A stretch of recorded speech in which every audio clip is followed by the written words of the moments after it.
Abba Yahuwah, I just want to thank you. I thank you for this evening, and I thank you for the work that you are doing in each and every one of our lives. I thank you for this group. I thank you for this discipleship group that you are the one that has put together, and you are the one orchestrating.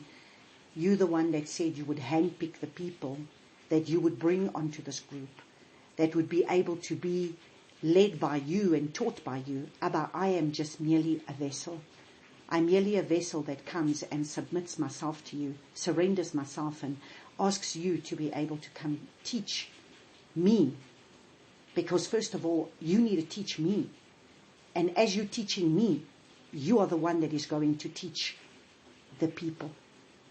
And so I praise and I thank you, Father, that you are teaching all of us as we work through the pages of our Bible, as we've started in Genesis chapter 1, and as we continue on our journey, being able to understand your heart, being able to understand your heartbeat in how you have already dealt with, when you dealt with Noah, when you dealt with Abraham, when you dealt with Isaac, how you're going to deal with Jacob, and eventually how you're going to deal with his 12 tribes.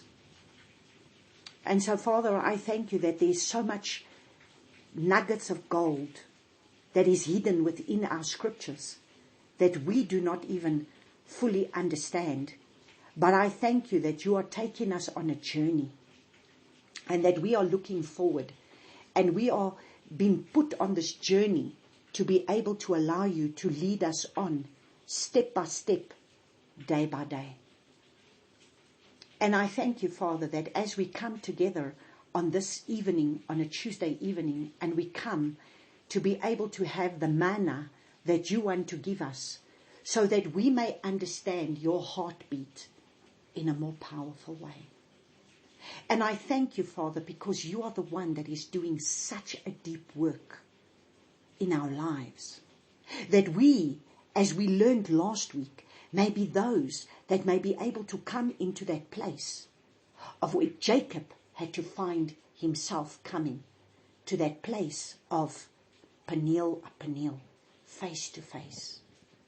Father, that is what we long for. That is what we desire.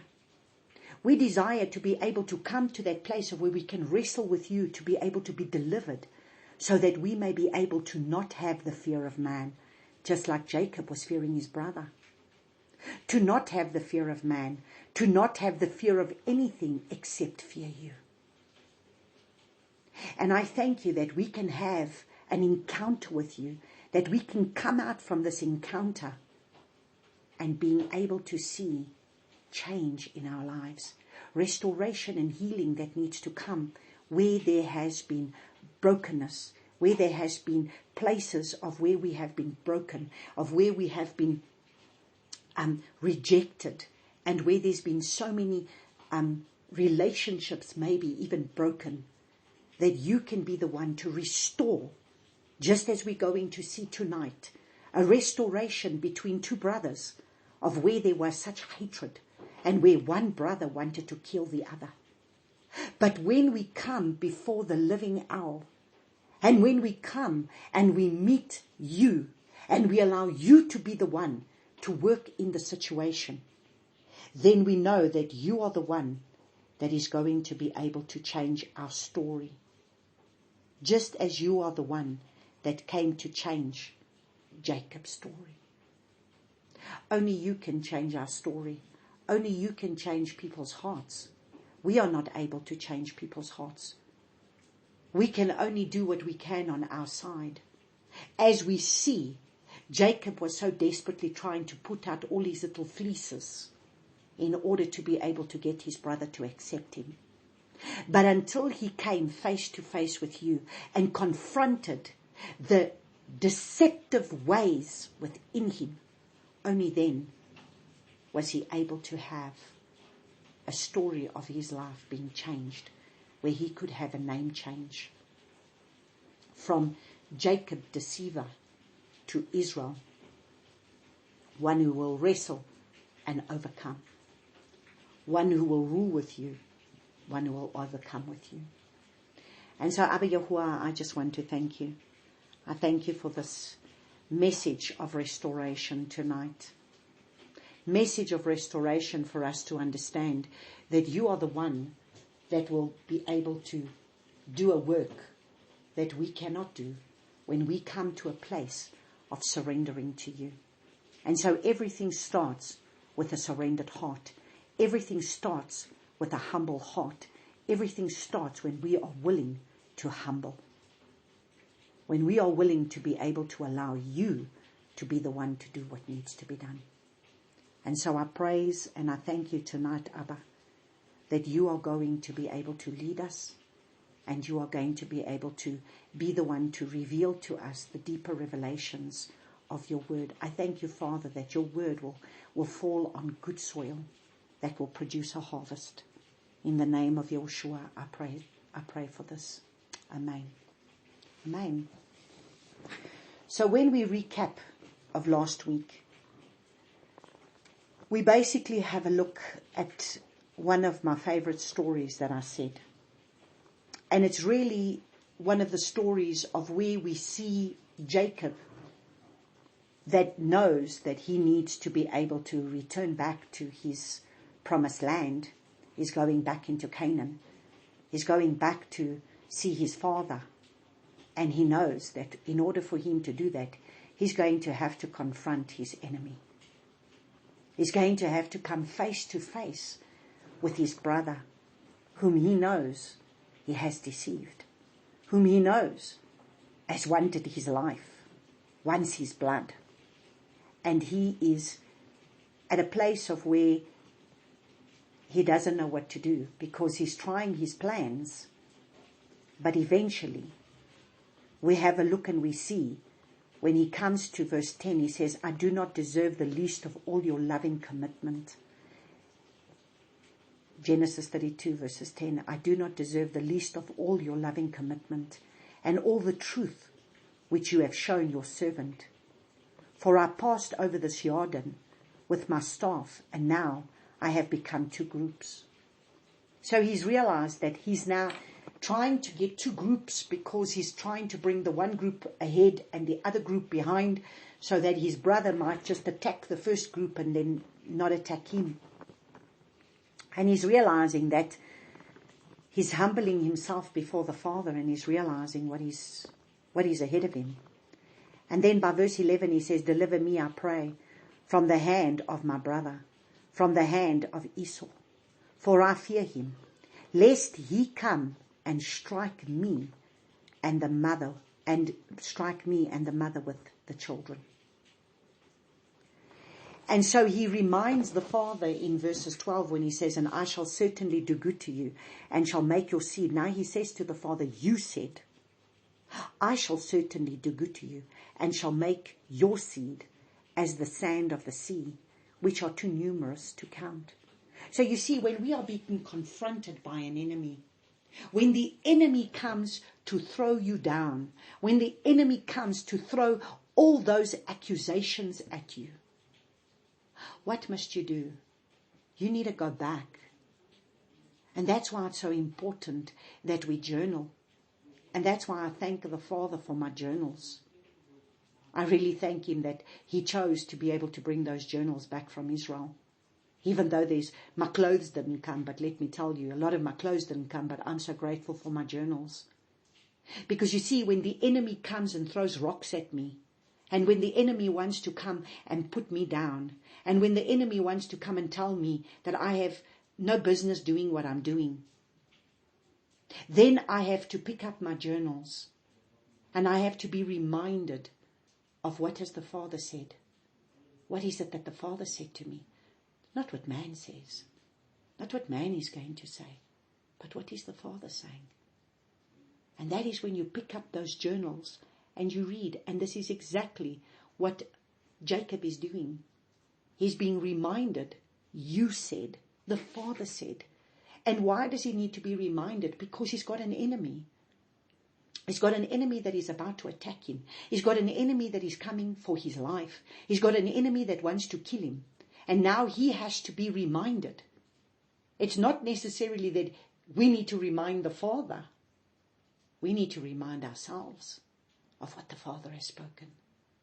The reminder is more for you than what it is for the Father. The Father needs to remind you of what He has spoken, so that you can be strengthened in your faith, so that you can stand in the face of that enemy who is opposing you and say, I'm not going to listen to your lies, and I'm not going to listen to your accusations. I'm going to listen to what my Father has said. And this is exactly what He's doing. He's being reminded of what the Father has said to strengthen him in his faith. And then from verses 24, you eventually see how Jacob is going to be able to come to a place of where he's going to wrestle with Abba, so that he can change his story, so that he can change the past, to change how people see him, how people see us. See, the Father needs to change our story. We need to have an encounter with the Father so that the Father can change our story, so that He can change the way that people will see us. Because remember, he's going to encounter his brother. How's his brother going to see him? Is he still going to see him as Jacob the deceiver? So you see, how was Jacob going to be seen? Was he going to be seen anew? That if he was going to confront his brother as Jacob, the supplanter, the deceiver, in the old nature of who he was, he would not have made it. As his brother is coming with 400 men. And we ourselves need to have an encounter with our Abba, for him to be able to change our story, for him to change that fallen nature of man, that place of where we still go into that place of insecurities, where we still go into that place of fear, where we still go into that place of rejection, where we still go into that place of where we take what man says and then we become like a little worm in the eyes of man. And we don't take what the Father says, but we rather listen to what the enemy wants to say. And so we need to have an encounter with the Father so that the Father can change that fallen nature, so that we can understand who we are in Him. Not who we are in ourselves. We cannot appoint ourselves. We cannot raise ourselves up. It's the Father that raises people up. Yes, there's many people that will raise themselves up, but the Father is the one that will raise His servants at His appointed time. So that man can come to a place where we are no longer deceived, where we can have our own identities changed, so that He can change our name and our identity. The identity of the old man that the enemy has a foothold on, to a new man.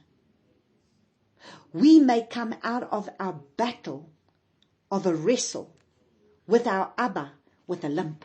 So you see, sometimes we come out of our battles like he came out of his battle, but he came out with a limp. And he needed to come out with a limp so that he could be reminded that he came face to face with the Father. So you see, many of us go through many battles. We can go through battles of where we go through some things in our lives. Maybe some of us might lose a few things. We might lose, we might go through things where maybe we lose things in our lives, like, you might lose a couple of possessions, or you might lose a couple of friends, or you might lose a few things. You might even lose family members. You go through battles. You go through battles, and sometimes you come out with scars. But let me tell you something, the scars that you have is to remind you that you have overcome. That you are no longer that person, and that scar is there to remind you that you faced a battle and you overcame. Just like Jacob had to face a battle and he had to overcome. So we might need to come out with a limp for a few changes to take place in our lives, but we will be humbled and we will be a new man. If we don't go through this process, we will fight the enemy in our own strength. You see, if he didn't go through this wrestling, he was going to fight his brother in his own strength. The bride must come out of that place where she has been deceived and come into the truth. You see, unless you're going to wrestle, unless you're going to knock for the door to be opened, unless you're going to seek, you're not going to find. Remember when we read, last week we read Jeremiah 29 from verses 11 to 14. There's a process that's in there. He knows the plans that he has for you. He knows they're plans for good and not for evil, to give you a future, to give you a hope. And then you will call on his name. That's your salvation. You call on the name of Yeshua. And then you will come and you will pray. And then he's listening to you.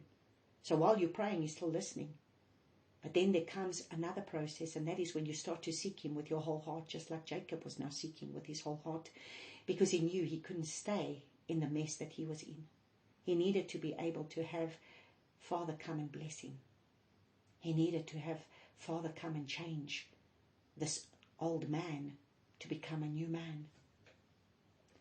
And so he comes into a place of where he's got to seek his face for him to be able to bless him. And you see, if we do not seek Abba Yahuwah's face and truly seek him for who he is, and not only for what he can do, we are not going to be able to get delivered from the deceptions that we are in. Because there's so much deception out there at the moment. I can't even tell you, people. If we are going to start listening to everything that is out there, I tell you now, you are going to start being deceived. You're going down a path.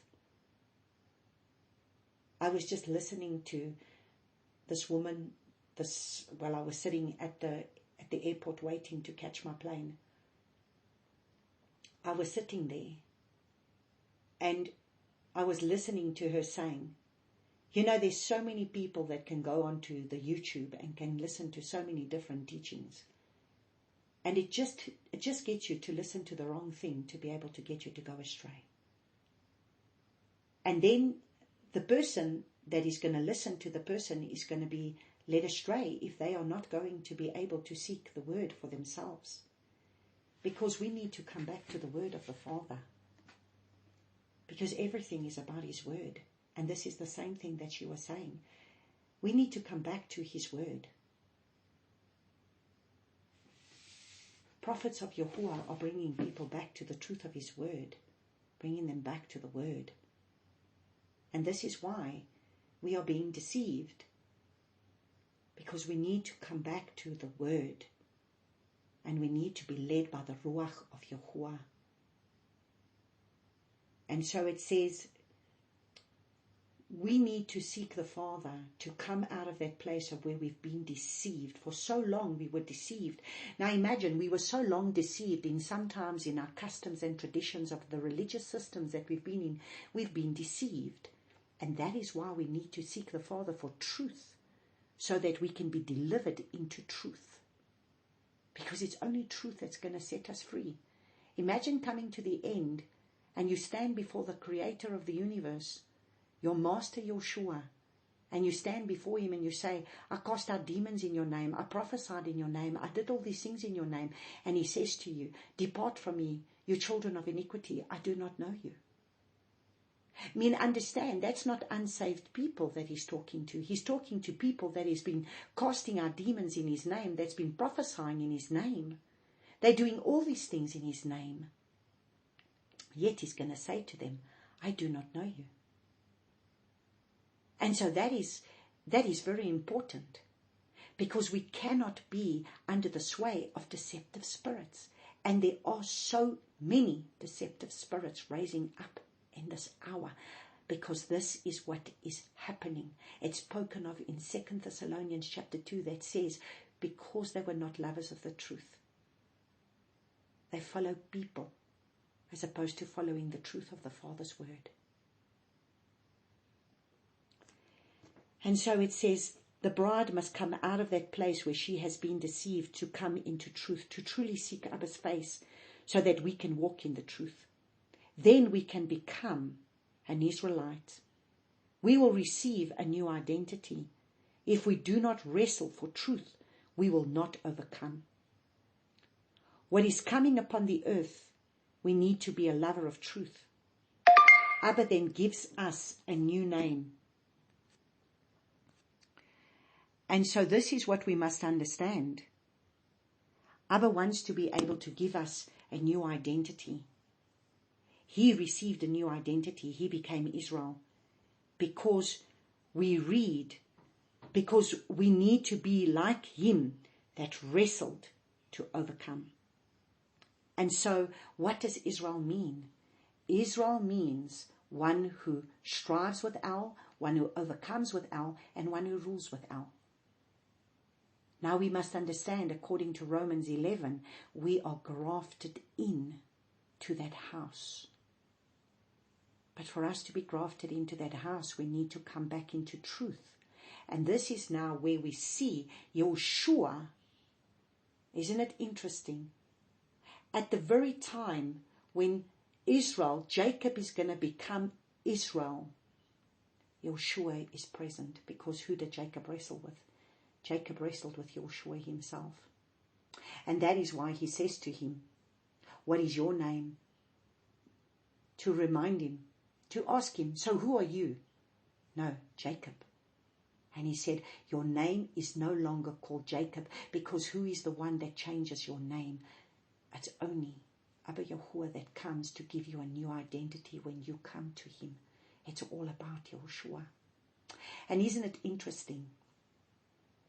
Here at this very place, when Jacob receives the name of Israel, Yeshua is present.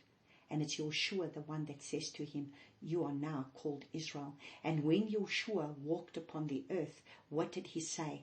I came for the lost tribes of the house of Israel. So he's gathering his lost tribes of the house of Israel. He's gathering them. He's gathering them from the four corners of the earth. They are coming back to the truth of his ways. And as he was standing there, he's the one who changed his name to Israel. And we're going to see in 2 chapters ahead when Abba Yahuwah says, you are now Israel. And then Father acknowledges him as being Israel. Because you see, this was just an angel, so Jacob thought. But at a later stage, Father is going to come and encourage him to say to him, you are Israel. And so isn't it interesting that you see Yeshua, who's the one who's going to be gathering the lost tribes of the house of Israel, is the one who changes his name from Jacob to Israel. And from here, Jacob becomes Israel. And isn't it interesting, who did he have to come face to face with? He had to come face to face with Yeshua. So you see, what is the purpose and the plan of Yeshua coming? Yeshua's plan is to restore us back to an identity that we need to have in a house that we belong to. Isn't that amazing? When we really understand the revelation of that. So we see then how there's this face-to-face. And so we need to have this face-to-face encounter with Abba. And so we continue our lesson tonight as we continue in chapter 33, for us to be able to see how this encounter is going to change everything. And this is what you need to understand. I cannot stress this enough to you tonight. I cannot stress it enough to be able for you to understand that when you have a living encounter with a living owl, he is the only one that can come and change your life story. He's the only one that is going to be able to make those crooked things straight. You can try it of your flesh. Man, we try it in our flesh. We try and do these things. We try and restore. Sometimes we try and restore relationships that have been broken. But at the appointed time, when we cry out to the living owl, he's the one who will do it. So let us start reading in Genesis 33 from verses 1. And Yaakov lifted up his eyes and looked and saw Esau coming, and with him 400 men. And he divided the children among Leah, Rachel, and 2 female servants. So again, he's still in this place. I mean, understand. Can you imagine how difficult it was for him seeing this 400 men? And what has he got? He's got his wives. He's got some couple of servants. He's got animals. What does he have? How's he going to fight this 400 army of men? How's he going to fight it? So it is in these last day battles that are going to come, in the things that we see going on in the world right now, when there's wars and rumors of wars. How are we going to fight? How are we going to fight the enemy? You're not going to be able to fight it in your flesh. You're not going to be able to stand and think that you're going to take on this army of these multitudes of demons that are going to come upon the earth, let alone the people that are going to be upon the earth. You're not going to be able to fight it. That is why you are going to have that encounter with him. You are going to have that place of where you are going to be able to wrestle. And he put the female servants and their children in front, and Leah and her children behind, and Rachel and Joseph last. And he himself passed over before them and bowed himself to the ground 7 times until he came near to his brother. Now it's interesting.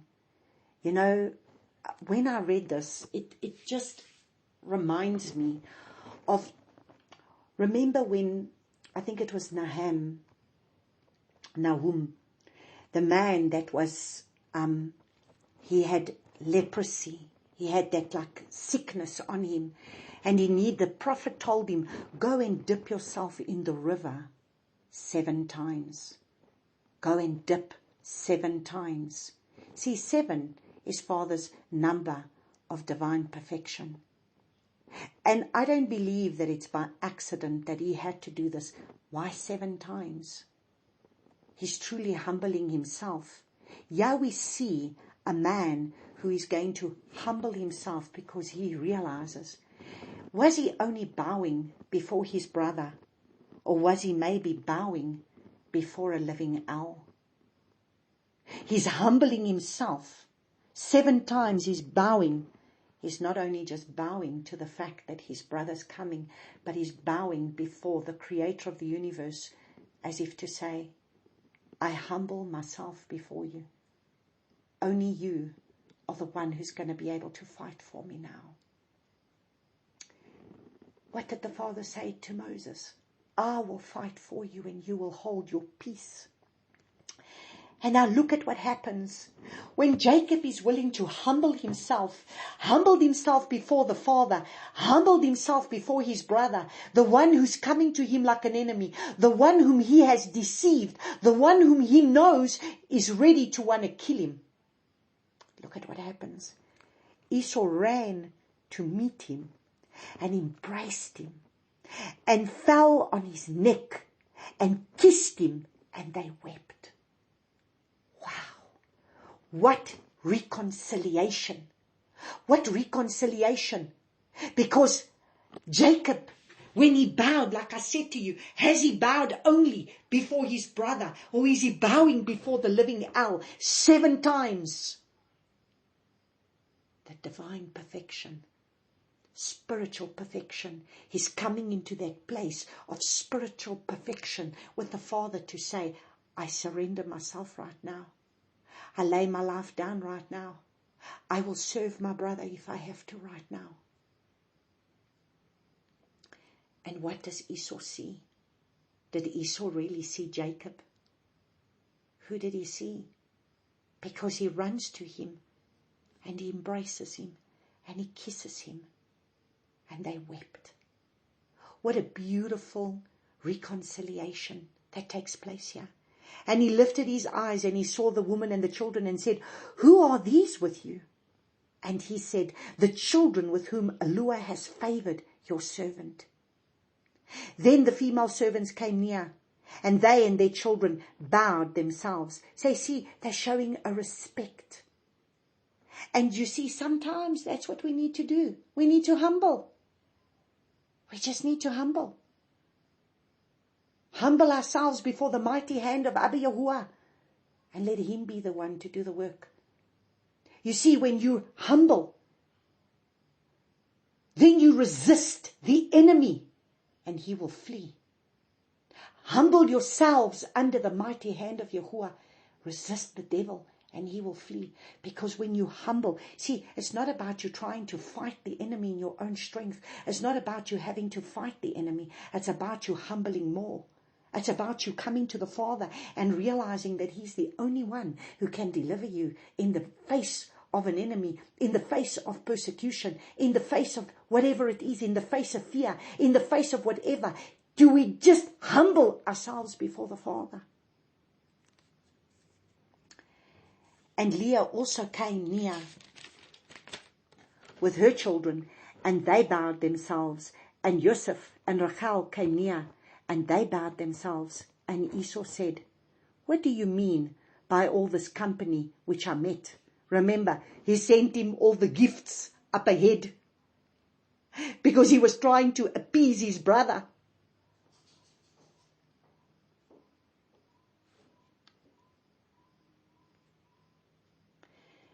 And here he was trying to appease his brother.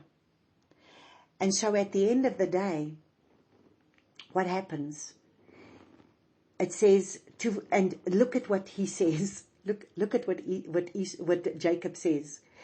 And he said, to find favor in the eyes of my master. So you see, he's being honest now. I wanted to find favor in your eyes. So I sent you these gifts. But Esau said, I have enough. My brother, let you have remain yours. Let what you have remain yours. And Yaakov said, no, please, if I have now found favor in your eyes, then receive my present from my hand, because I have seen your face like seeing the face of a lure, and you were pleased with me. Now, isn't that amazing? Now, just in that verse, there is a wealth of what Father can give us. So, we must understand, what did Jacob do? Did Jacob not, in a way, steal his brother's birthright? Steal his blessing that he was supposed to get? So what do we see going over here? Jacob is restoring to his brother that which he might have received from the birthright that he got, from the blessing that he got. And so what is he doing? There's a restitution taking place. He's giving back to his brother to say, my brother, I don't want there to be any hard feelings between us. I want to give you this blessing. So you see, so that at the end of the day, there wasn't going to be a dispute again that Esau could turn around and say, but you took this from me, because Jacob can then say, but I gave you back. I gave you back. This is Jacob's way of repaying his brother back for that which he took. And he's blessing him. And at the same time, isn't it interesting? While he was wrestling with this angel, who was he seeing in his mind's eye? Him wrestling with his brother. Because the only way that he was going to be able to face his brother was going to be if his brother was going to give him favor. So that's why he says, I have seen your face like seeing the face of a lure. So he saw Abba Yahuwah's face while he was in his mind eyes wrestling with his brother. Because remember, the prayer was a prayer of anguish, when he was in anguish because he knew his brother wanted to kill him. And as he was wrestling with this angel, he sees the face of Abba Father as he wrestled with this angel. He sees Father's face.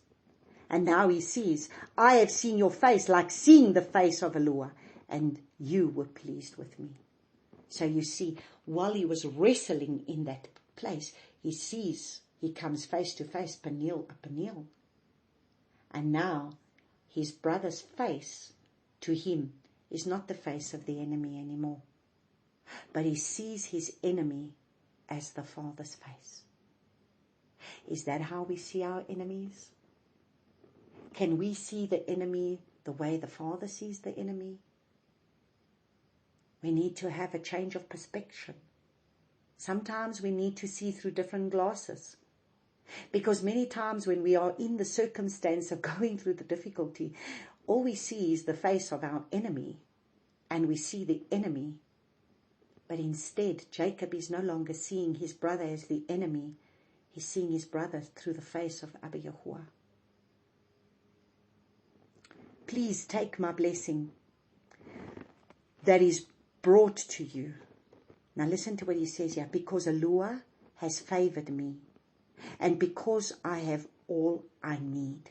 So you see, Jacob took what he needed, and the rest of what he didn't need, he chose to give to his brother. And he recognized that Father had favored him, and he knows that Father will favor him if he does what is right. So do you see, many times we want more and more, but yet at the end of the day, he's realizing he will give, and he will keep what he needs, and he's going to give the rest to his brother for the restitution that needs to come in this area of what needs to happen here. There's a reconciliation that needs to happen. And so this is such a beautiful story of reconciliation that takes place. He urged him, and he took it. And he said, let us depart and go, and let me go before you. But he said to him, my master knows that the children are weak, and the flocks and the herds which are nursing are with me. And if the men should drive them hard, one day all the flock shall die. So, Jacob is being cautious, but he's showing wisdom by what he's speaking. Because he knows that he's on a mission for the Father, and he needs to take it at the pace of what the Father wants him to go on his mission. And you see, isn't that where we should be in our lives? We shouldn't run at the pace of other people.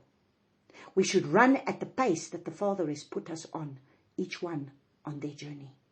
Each one on the journey that has been set before you. You have to run at that pace. And so we must understand we have a race to run. And we need to run the race that has been set before us. And even though Esau has shown him great favor and embraced him, and now he wants him to be able to join up with him and go with his men. But yet at the end of the day, Jacob is understanding one thing already here. He is to be able to be led by Abba Yahuwah. He knows his brother's character. He knows the kind of man that his brother is. And he wants to be able to be at the Father's hand. He wants the Father's hand to lead him. And so look what he says. And Esau said, please let me leave you with some of the people who are with me. But he said, why this? Let me find favor in the eyes of my master. Interesting how the whole time he's the servant. He sees his brother as being the master.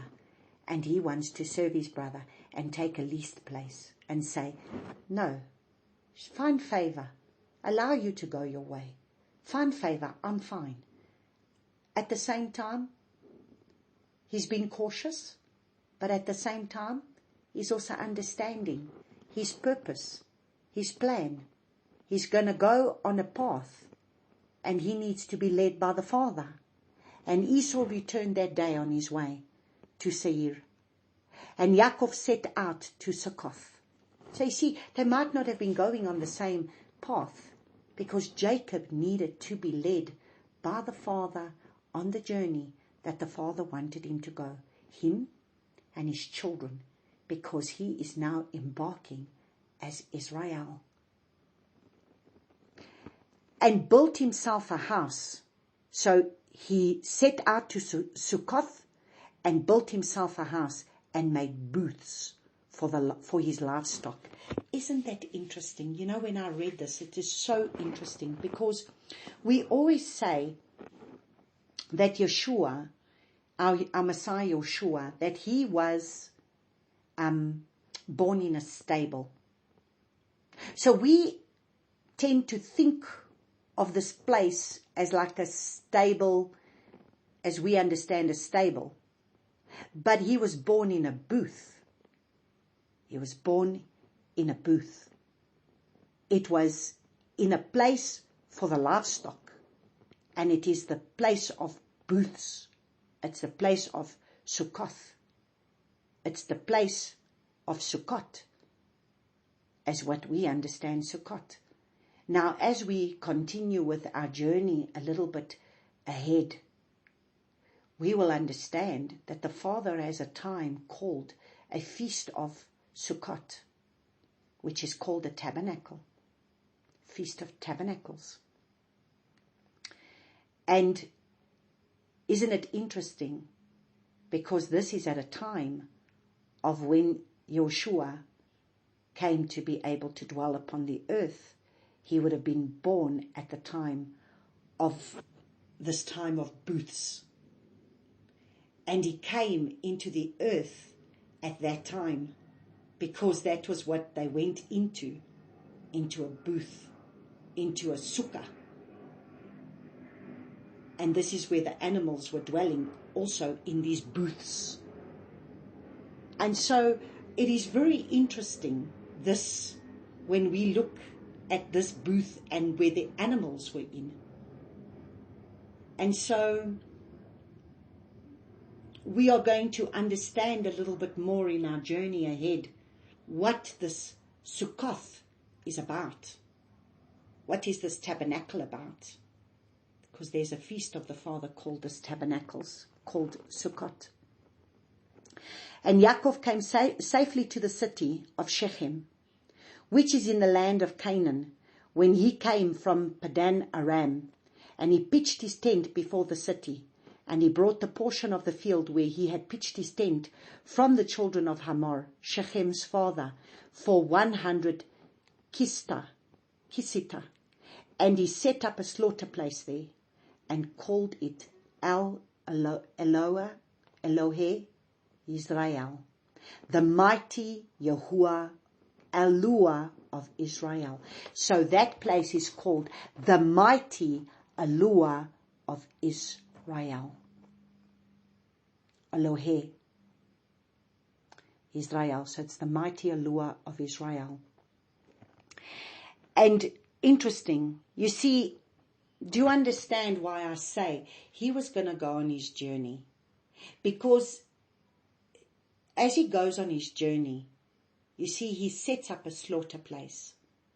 Now, this was not, maybe we understand that this was not quite what his brother was used to doing. He was the one that was dwelling in the tents.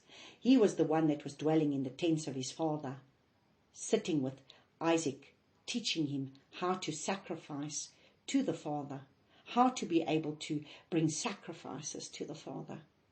But remember, what was his brother Esaw very busy doing? He was hunting out in the field. And so here we see Jacob's whole character is different. It's one that is humble. It's one that is being led by the Father. It's one that wants to be able to glorify the Father for what he has done. He wants to set Abba Yahuwah on high for what he has done. So he builds a slaughter place there. Tonight we are going to continue to read with chapter 34. And Dinah and the daughter of Leah, whom she had borne to Yaakov, went out to see the daughters of the land. And Shechem, the son of Hamor, the Hivite, prince of the land, saw her and took her and lay with her and humbled her. And his being clung to Dinah, the daughter of Yaakov, and he loved the girl and spoke kindly to the girl. And Shechem spoke to his father Hamor, saying, "Take this girl for me for a wife." And Yaakov heard that he had defiled Dinah his daughter. Now his sons were with livestock in the field, so Yaakov kept silent until they came. And Hamor, the father of Shechem, went out to Yaakov to speak with him. And the sons of Yaakov came in from the field when they heard it. And the men were grieved and very wroth, because he had done a senseless deed in Israel, by lying with Yaakov's daughter, which should not be done. So, you must understand, this is now, imagine this is the one sister. She's got 11 brothers. She's the only sister. Can you imagine the protection that this girl has? Man, I know what it's like just to have 2 older brothers. I had 2 older brothers in my life, and I know the kind of protection that I had. Now imagine having had 11 older brothers. Well, some of them might have been, like Joseph was younger than her. Some of them might have been a bit younger, but still, she had 11 brothers. So you can imagine, this is not going to go down very well. And so we see that in verse 8 it says, but Hamor spoke with them, saying, my son Shechem's being longs for your daughter. Please give her to him for a wife. So do you see how different it is, the things of the world? The things of the world is, I will sleep with the person, I will violate the person, and then I want to get married to the person. So the things of the world is, let me first have sex before I have marriage. But what was the way of that the Father had taught? The way of the righteous way. That is how Jacob was tricked with Leah. Because first 2 people come together, they become one flesh then, and then they're going to be able to come together as husband and wife. But do you see, this is now then coming into their promised land, and do you see how these very tribes that the Father said to Abraham, you need to subdue these tribes. I'm going to give you the land. You're going to need to be able to overcome these tribes, because you see, these tribes do not know the ways of the Father. So we can look at this and we can say, this is really wicked. But you've got to understand, these people didn't understand the ways of the Father. They don't understand Father's precepts, ordinances, his laws. They don't understand the Father's laws. They've never been taught these laws, and this is the way it is. I have defiled her, I have taken her, I've abused her, but I love her, and now I want to get married to her. Do you see? This is now these Hittites. And this is the way they're going to behave. And so we need to understand that we're going to have to see the difference between the children of Yahuwah to the children of the ways of the flesh and the ways of the world. We have to be different. That's why we cannot continue to do what the world does and then think that we are different to the world.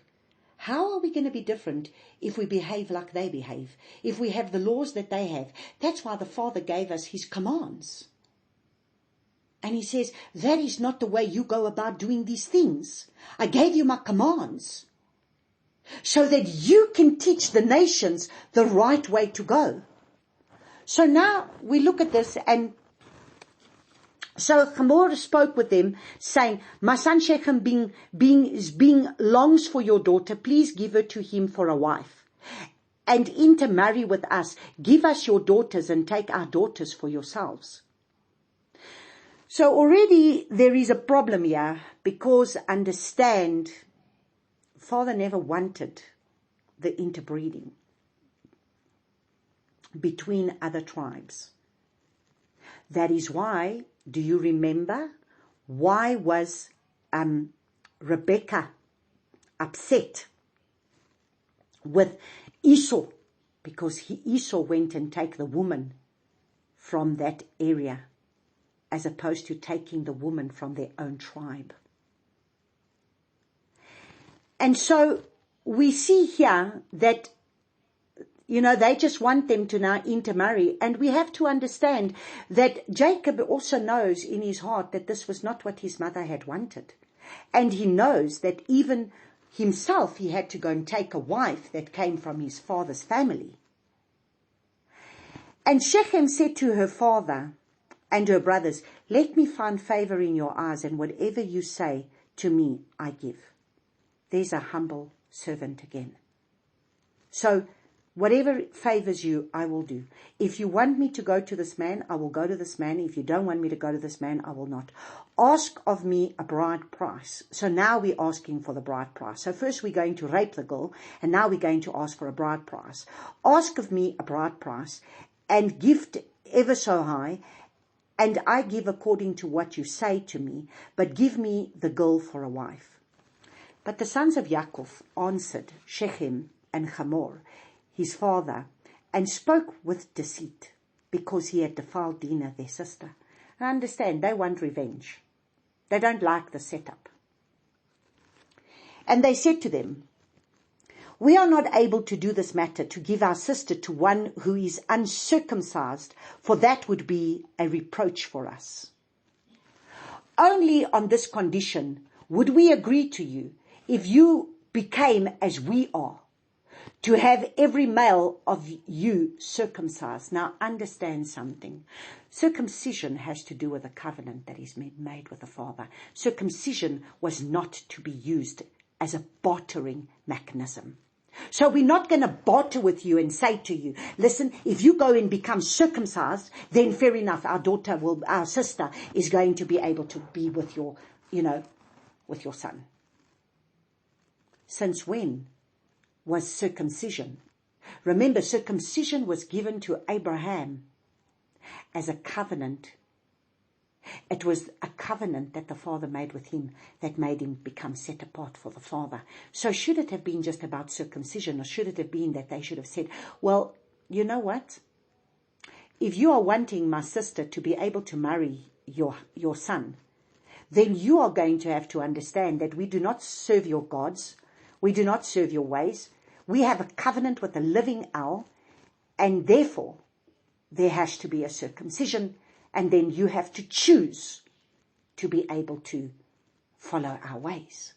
But this is not what is being presented here. What is being presented is circumcision as a bartering tool for a deceptive plan. And that's what we're going to see. Then we shall give our daughter to you, and take your daughters to us, and we shall dwell with you, and shall become one people. But if you do not listen to us and be circumcised, we shall take our daughter and go. So this is our bartering tool. You become circumcised, you can have her, and this is the way it's going to be. And their words pleased Hamor and Shechem, Hamor's son. And the young man did not delay to do this, because he delighted in Yaakov's daughter. Now he was more respected than all the household of his father. So, understand, they are really genuinely from their hearts wanting to submit to what they're saying, because this man understands what he's done is not right, but he's now wanting to do the right thing, and now he's saying, fine, I will do that. We will be circumcised. And Hamor and Shechem and his son came to the gate of their city and spoke with the men of their city, saying, these men are at peace with us. So let them dwell in the land and move about in it. And see, the land is large enough for them. Let us take their daughters for us for wives, and let us give them our daughters. Because now, we're going to become one big happy family. But at the end of the day, that was never what the Father wanted. The Father never wanted them to be able to become one big happy family, because the Father said that you are not to interbreed with them. You are going there to take over the land. Only on this condition would the men agree to dwell with us, to be one people, if every male amongst us is circumcised as they are circumcised. So you see the bartering tool. Was it really giving them the truth in saying, sorry, you cannot dwell with us because you do not serve our Alua. You're not in covenant with us because we do not serve the same Alua. You serve your gods, but we have another way. and their herds and their possessions and all their beasts, should they not be ours? But you see, is there maybe not a little bit of a scheme here in them, where they're saying, their herds and their possessions and all their beasts, should they not be ours? Only let us agree with them, and let them dwell with us. So was there maybe also a little bit of an evil plan of theirs to say, well, then, we can have their beasts and their animals and everything, and they can dwell with us. And all who went out of the gate of his city listened to Hamor and Shechem, his son, every male was circumcised. All who went out of the gate of his city. And it came to be on the third day. So you see, they were now circumcised. Remember, these are grown men that are being circumcised, and there's no, painkillers and things like that. And, this is now the third day when they're really in pain. And when they were in pain, that two of the sons of Yaakov, Shimon, Simeon, and Levi, Dinah's brothers, each took his sword and came boldly upon the city and killed all the males. So you see, they had their plan. So talk about the deception, a deceptive spirit. Talk about a deception coming upon these people, setting them up for a deception. Do you see the curse comes down a bloodline? And we are going to see this curse coming up more and more, because we will see that this is a trait, and understand. And that's why I'm saying the sins of the fathers is going to pass down onto the children. And they killed Hamor and Shechem and his son with the edge of the sword, and took Dinah from Shechem's house and went out. The sons of Jacob came upon the slain and plundered the city, because they had defiled their sister. They took their flocks and their herds and their donkeys, and that which was in the city and that which was in the field, and all their wealth, and all their little ones and their wives they took captive, and they plundered all that was in the houses. And Yaakov said to Shimon and Levi, you have troubled me by making me a stench among the inhabitants of the land, among the Canaanites and the Perizzites, and I am few in number. They shall gather themselves against me, and shall strike me, and I shall be destroyed, my household and I. But they said, should he treat our sister like a whore? So you see, Jacob is not impressed. Even if what they did was the right thing to do, revenge isn't always the right way to go about doing things. There could have been another way to be able to deal with this once again. And I know that the story of what happened there, where they came and they slit their throats in the night, believe me when I say to you, this thing was a curse that came down, that even many, many years later, even with many of there's some Jews that live on the border there by Shechem. This is how they would be. These people from Shechem would come into their houses and slit their throats while they slept in the night, and kill an entire family. Would kill an entire family of a Jewish family. And that is why when the Father took us to Shechem, we needed to truly just go and, really just pray for what had happened there. We can't always take matters into our own hands and do our own thing, and even though it seemed like the right thing to do. But understand, Abba's holy things like circumcision was part of a covenant that was between the Father and Abraham, to be able to make them walk in covenant with the Father. It wasn't supposed to have been a bartering tool. And so we see here what has happened and how Simeon and Levi, behaved in a way that was not pleasing to Yaakov. And so we must always remember that in all things we are to seek the Father. And that's what Yaakov, as we continue next week, we will see that Yaakov comes before the Father once again, builds an altar and comes before the Father. If the Father has told him that he's going to give him the land, then the Father is going to do it. And yes, there is going to be battles that are going to be fought. And even though they might have done what was right, but we need to look at this in a different perspective.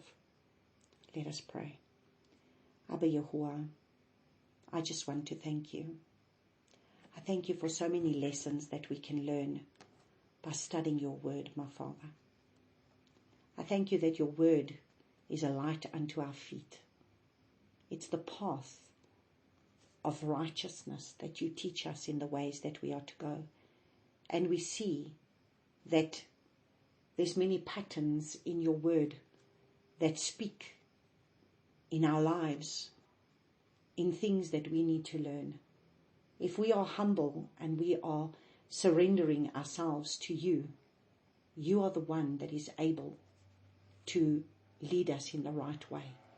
There was no coming together and seeking your face to find out how they should deal with this whole situation of Dinah. Who knows if that man could maybe have come and joined them and been one that would have joined them. But Father, these are the things that we need to learn as we learn from your scriptures. As we learn how from an encounter that we have of face to face with you can bring a change in our enemy's camp. Because we seek your face and you are the one who delivers us.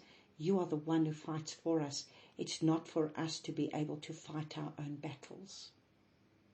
And so, Father, I just want to thank you that you teach us your ways, that you teach us what does it mean to walk with you, that you teach us, especially in the days that we find ourselves in, when we have so many enemies coming against us in so many different ways. We have the enemy of our own flesh. The enemy of our own flesh is one of the greatest enemies that we face, because the flesh wants its way. And then we have the enemy of the devil that speaks in our mind and tries to be able to bring us down and bring us into destruction. And then we have the enemies of those that will be outside that want to be able to speak up against us. But I thank you, Father, that in the midst of so many enemies that we have, if we just surrender and humble, like Jacob did, humble ourselves 7 times, go lower with you. And as we go lower with you, you are the one that will raise us up. Help us, Abba Yahuwah, that these words of this instructions that you are teaching us your instructions through your word, that these instructions will not just be good stories, but that they will be life-changing stories that were real accounts for our lives, for when we are confronted with the same issues. Because just as they have to confront many things, our Messiah came and had to confront the same issues. And so we today are confronting the same issues, and yet you say, no servant is greater than his master. So if you had to wrestle and overcome, so will we have to wrestle and overcome. And we will have to overcome the enemy that will want to be able to lead us astray in so many different ways. And so, Abba Yahuwah, I really pray that in the time that we find ourselves in right now, that it is so important that we seek your face. It is so important that we are led by you. It is so important that you are the one that is going to teach us and lead us and guide us in the way that we are to walk. Because of ourselves, we cannot do this. And that is why we look for that encounter with you. We look for that you would lead us. We pray for you to lead us day by day, step by step, that we can have not just a once-off experience with you. Because it's like you said to me already 2 years ago, you said to me, I do not want a time of visitation. I want habitation. I want to indwell. I want you to become my tabernacle, that I may dwell within you, and that you become that sukkah, that tabernacle that will carry my presence, so that you become my light to a dying world. So I thank you, Abba. Help us, my Father, to come to that place so that we can be those people, that we can be the light. And we have no light of our own unless your light shines in us, and more of you and less of us, so that there will be more of your light as there will be less of us. And so I praise you and I thank you for this word. In Yeshua's name, amen.